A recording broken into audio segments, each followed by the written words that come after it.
The phone buzzed on the nightstand, a sharp vibration slicing through the silence of our bedroom.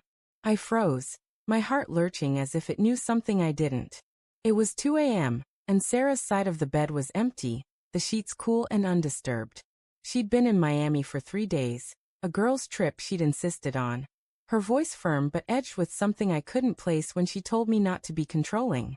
I'd laughed it off, kissed her forehead and said, "Have fun, babe." But now, staring at her Instagram story, my thumb hovering over the glowing screen, I felt the ground tilt beneath me. A video loop of her laughing, her hair catching the neon glow of a club, and a man's hand, unfamiliar, broad, wearing a silver ring, resting on her bare shoulder. I replayed it, my pulse hammering in my ears. The sound was muted, but her smile screamed louder than any music. It was the kind of smile she used to give me, back when we'd stay up all night talking, her legs draped over mine, planning a life together. The man's face was out of frame, but his hand lingered, possessive, intimate. I told myself it was nothing, a friend, a cousin, some random guy who got too close.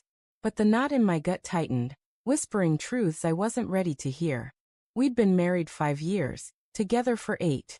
Sarah was my anchor, the woman who'd pulled me through my mother's death, who'd laughed at my terrible cooking and made our tiny apartment feel like a palace. But lately there'd been cracks. She'd started locking her phone, something she'd never done. She'd pull away when I reached for her, claiming she was tired. I'd chalked it up to stress. Her job at the ad agency was brutal, and I'd been working late myself, trying to make partner at the firm. I'd ignored the late-night texts she'd silence, the way her eyes darted when I asked about her day. Love makes you blind, doesn't it? You see what you want until the truth slaps you awake. I scrolled back through her stories, each one a dagger. A photo of her on a yacht, her sundress slipping off one shoulder, the ocean glittering behind her. No other girls in sight, just a man's shadow stretching across the deck. Another clip, her dancing, hips swaying, a drink in her hand, and that same silver ring glinting in the background. My chest burned, a mix of anger and something softer, more desperate. Hope that I was wrong. I wanted to call her, to demand answers, but my fingers wouldn't move. What would I even say? "Who's the guy, Sarah?" The thought of her voice, calm and dismissive, made me sick. The next morning, I sat at our kitchen table, the coffee I'd brewed bitter and untouched.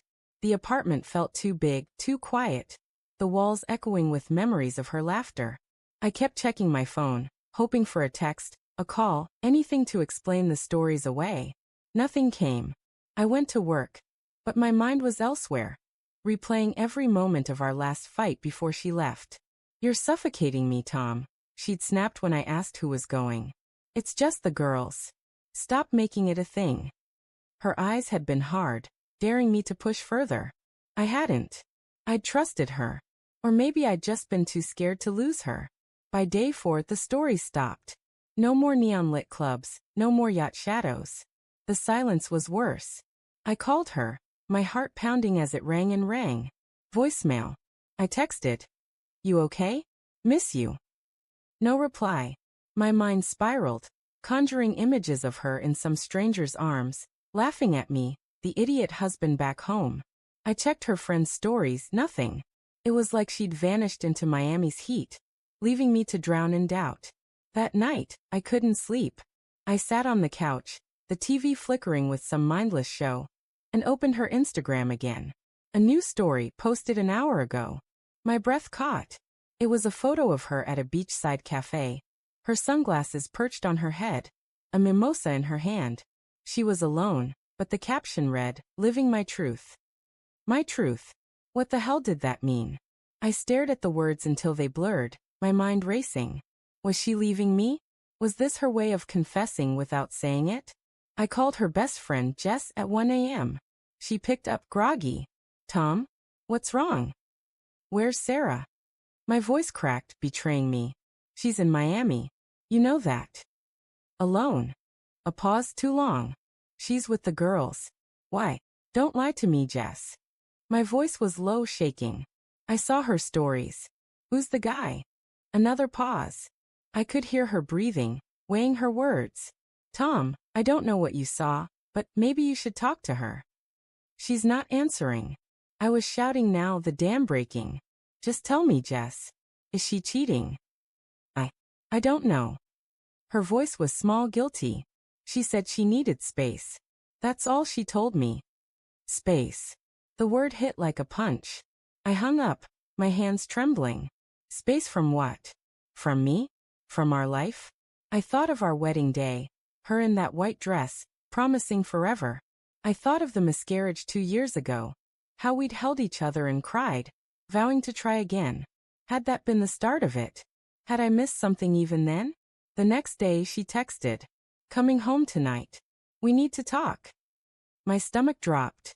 I spent the day cleaning the apartment, as if a spotless floor could fix whatever was coming. When she walked in, rolling her suitcase, she looked different, tanned, radiant, but her eyes wouldn't meet mine. She set her bag down and sighed, the sound heavy with finality. "Tom," she started, her voice soft but steady. "I haven't been happy." I stood there, rooted, as she unraveled everything. She'd met someone in Miami, a guy from her past, someone she'd dated before me. They'd reconnected by chance, she said, but it wasn't chance that kept them together for 3 days. She didn't love him, she insisted, but she didn't love me anymore either. "I've been pretending for months," she said, tears streaking her face. "I didn't know how to tell you. I wanted to scream, to beg, to shake her until she took it back. Instead I asked why." My voice was barely a whisper. She looked away, her fingers twisting the hem of her shirt. "You're so good, Tom. Too good." I felt trapped, like I was drowning in your expectations. Expectations. I laughed, bitter. Like fidelity? Like honesty? She flinched but didn't answer. The silence stretched, suffocating. I thought of the stories, the silver ring, the yacht. I thought of every time I'd ignored the signs, convinced myself it was nothing. Love doesn't just blind you, it buries you. She left that night, her suitcase wheels echoing down the hall. I didn't stop her. I sat on the couch, staring at the phone still clutched in my hand. Her last story was still up, a sunset over the ocean, captioned, "New Beginnings." I deleted the app, but the image burned behind my eyes. I'd trusted her, built my world around her, and now I was alone, picking up the pieces of a life that wasn't mine anymore. But in the quiet, a thought sparked, cold and sharp. She'd left her laptop on the kitchen counter, still logged in. Her emails, her messages, her secrets, all there, waiting. I could know everything. The betrayal was already hers. The choice to uncover it all was mine.